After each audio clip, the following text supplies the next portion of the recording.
नमस्कार, मैं हूं आपके साथ पूर्णिमा मिश्रा। हमारे खास प्रोग्राम क्या कहते हैं नरेंद्र मोदी में आज आपको सुनवाएंगे पीएम मोदी का वो ऐतिहासिक भाषण जो उन्होंने 3 मार्च 2012 को मध्य प्रदेश के इंदौर में दिया। मोदी जी ने अपने भाषण में कहा कि विकास के लिए व्यवस्था विकसित की गई है, एक ढांचा बनाया गया है और जब तक हम इस राष्ट्र के एकात्म भाव को नहीं जानते तब तक भारत की शक्ति का रास्ता क्या हो, भारत के विकास का रास्ता क्या हो, प्राथमिकताएं कौन सी हों, इसमें कभी कभी उलझनें पैदा हो जाती हैं। इस देश के महापुरुषों ने हमें जो संविधान दिया, जिस संविधान की आत्मा हमारा फेडरल स्ट्रक्चर है, इस संघीय ढांचे को लेटर एंड स्पिरिट के रूप में आज सचमुच में स्वीकार किया जा रहा है या अपनी मन मर्जी से मोड़ा जा रहा है। इन सारे विषयों पर एक गंभीर चिंतन आज देश में अनिवार्य हो गया है और मैं आशा करता हूं कि डॉक्टर नागपाल जी के स्मृति व्याख्यान के बाद इंदौर में लगातार इन विषय पर डिबेट होती रहे। अलग अलग ऑर्गेनाइजेशंस आगे आए, मीडिया के मित्र इस पर डिबेट चलाएं, इस पर लेख लिखे जाएं, अलग अलग पहलुओं पर चर्चा हो, एक मंथन हो और जब मंथन होगा तो अमृत निकलेगा, ये मेरा भरोसा है।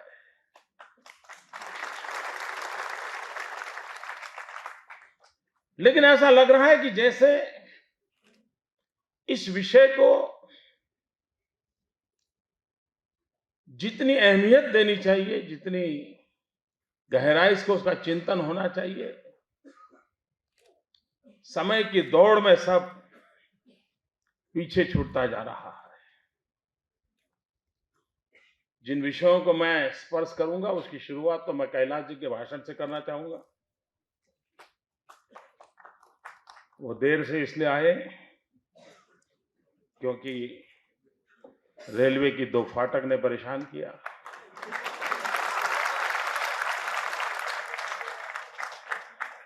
अब राज्य में मंत्री हैं, रेलवे भारत सरकार की है, तो उसका रुकावट पैदा करना बहुत स्वाभाविक है आपके लिए।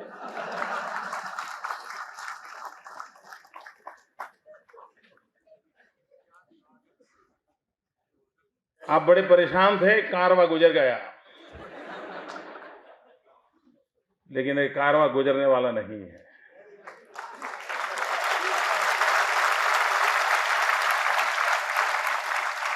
ये वो कारवां है जो जुड़ता भी है और जोड़ता भी है। और मुझे भरोसा था आप भी जुड़ जाएंगे, देर से सही लेकिन आप कारवां में जुड़ गए। और ये ऐसा कारवां नहीं जो आपको छोड़ करके चला जाए, वो आपको लेके जाएगा।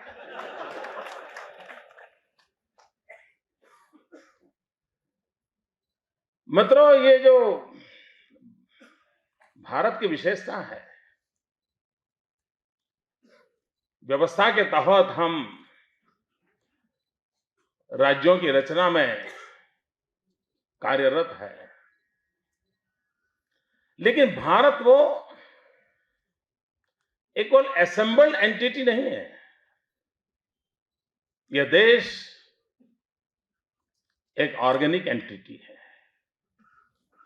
अगर कश्मीर में कुछ होगा तो पीड़ा इंदौर में होगी ही होगी। अगर नागालैंड में कुछ कठिनाई होगी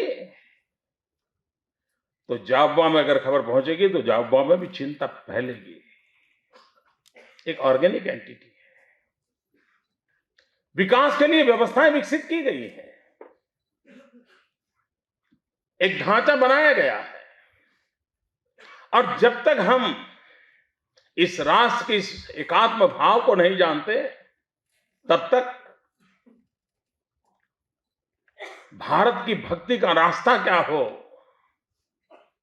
भारत के विकास का रास्ता क्या हो, प्राथमिकताएं कौन सी हो, इसमें कभी कभी उलझने पैदा हो जाती है। जब अंग्रेज थे उस समय भी इन 1936 डॉक्यूमेंट्स अवेलेबल है, उस समय भी अंग्रेजों ने अपनी शासन व्यवस्था में भारत को फेडरल स्ट्रक्चर के रूप में स्वीकार किया था और उन्होंने माना था कि इस देश को चलाना होगा तो एक कोने में बैठ करके अपनी मनमर्जी से डंडा लेकर के नहीं चलाया जा सकता है। ये विविधताओं से भरा हुआ देश है, उसकी विविधताओं को स्वीकार करते हुए उसके अनुकूल व्यवस्थाएं विकसित करनी होगी।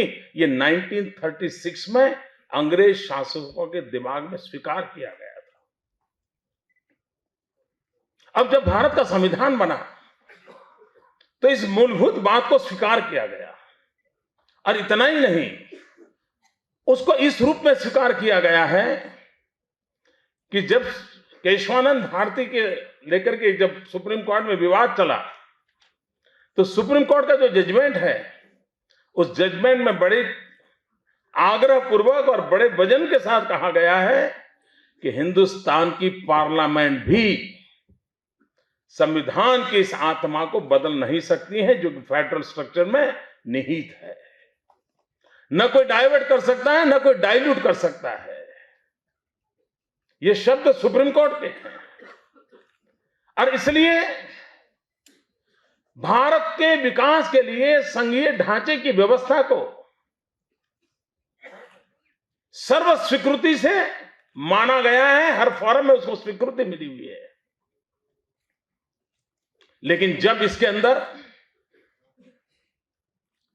निहित स्वार्थ जुड़ जाता है,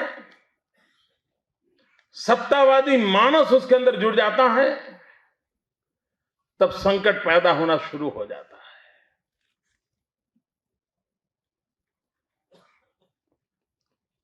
दुर्भाग्य से दिल्ली में जो प्रमुख रूप से शासन करने वाली पार्टी रही वो कांग्रेस पार्टी रही। उस कांग्रेस पार्टी के कार्यकाल को देखा जाए तो वे उसके मन के भीतर भीतर कहीं ना कहीं एक एंटी फेडरल बू आती रहती है। भारत के संघीय ढांचे के प्रति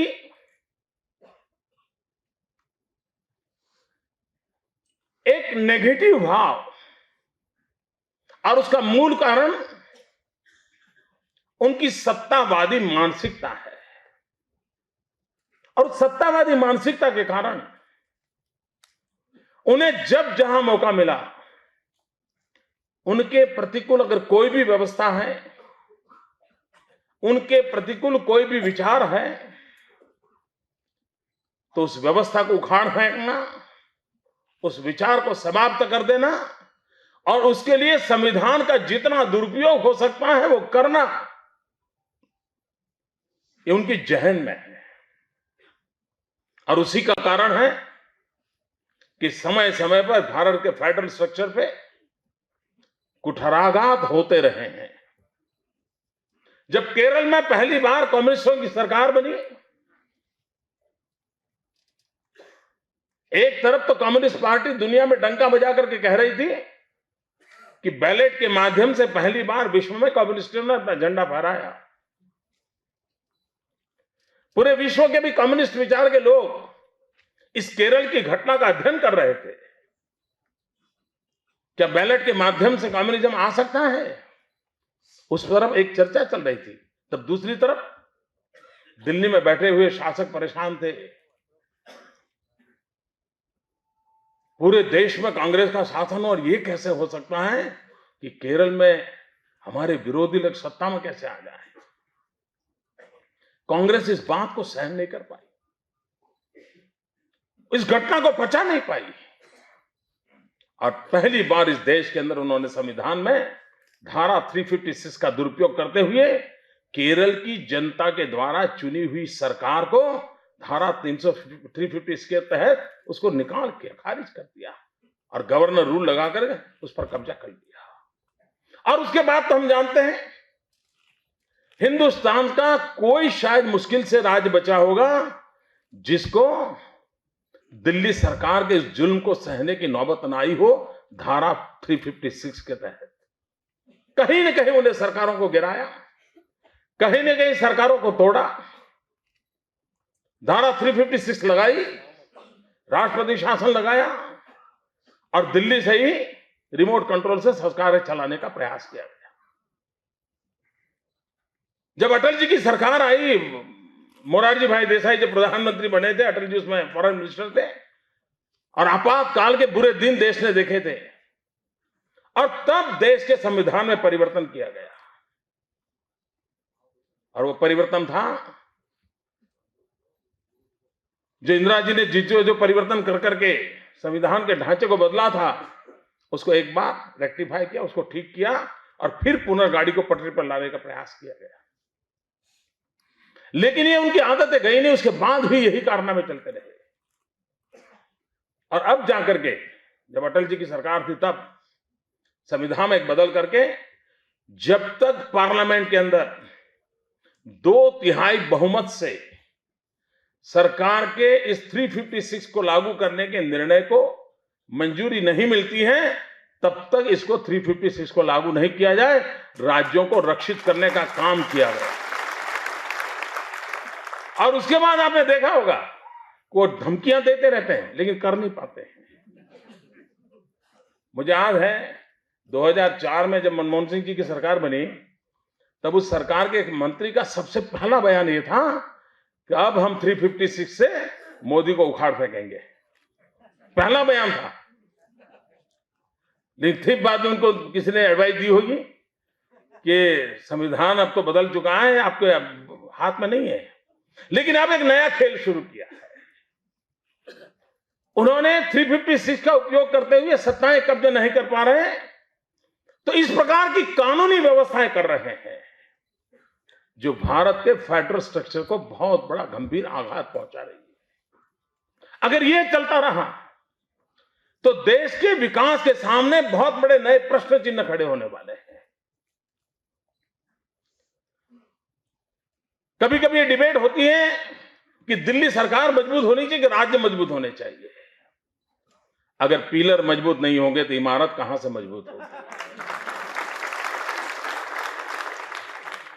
अगर राष्ट्र को मजबूत बनाना है तो राज्यों को मजबूत बनाना होगा, और राज्य को मजबूत बनाना होगा तो इंदौर हो, भोपाल हो, ग्वालियर हो, जबलपुर हो, हर किसी को मजबूत बनाना पड़ेगा। ये हमारी व्यवस्था है, कोई किसी के खिलाफ नहीं है। लेकिन ये एक डिबेट बिल्कुल ही जिसका कोई उपयोग नहीं, उस डिबेट को चलाया जाता है कि दिल्ली मजबूत होना चाहिए। और जितना वो मजबूत बनाने जाते हैं उतने ही मजबूर नजर आते हैं। और इसलिए किस प्रकार से संघीय ढांचे के साथ खिलवाड़ हो रहा है, जिसकी चिंता हमको अभी लेटेस्ट एक जो घटना घटी जिसमें एक साथ 8-10 मुख्यमंत्री एक साथ मैदान में आ गए और बिना कोई मीटिंग किए मैदान में आ गए। कहीं तमिलनाडु से आवाज उठी, कहीं बंगाल से आवाज उठी, कहीं गुजरात से उठी, कहीं मध्य प्रदेश से उठी, चारों तरफ से हमला बोल दिया। दिल्ली के लोग चौंक गए, क्या हुआ। वो एक कानून लाया एनसीटीसी का, और टेररिज्म के नाम पे लाते हैं तो जैसे एक ऐसा गुलदस्ता है जिसको हर किसी ने स्वीकार करना पड़ेगा। इस प्रकार का माहौल बनाते। क्या आप टेररिज्म के खिलाफ लड़ना नहीं चाहते? क्या दहशत टेररिज्म नहीं बनाते? तो टेररिज्म को खत्म करने के लिए कितने कठोर कानून अमेरिका ने बनाए हैं। हिंदुस्तान में अटल जी की सरकार ने पोटा का कानून बनाया था। अगर टेररिज्म से लड़ना था तो ऐसे कानूनों की जरूरत थी, उन्होंने वो कानून नहीं लाए।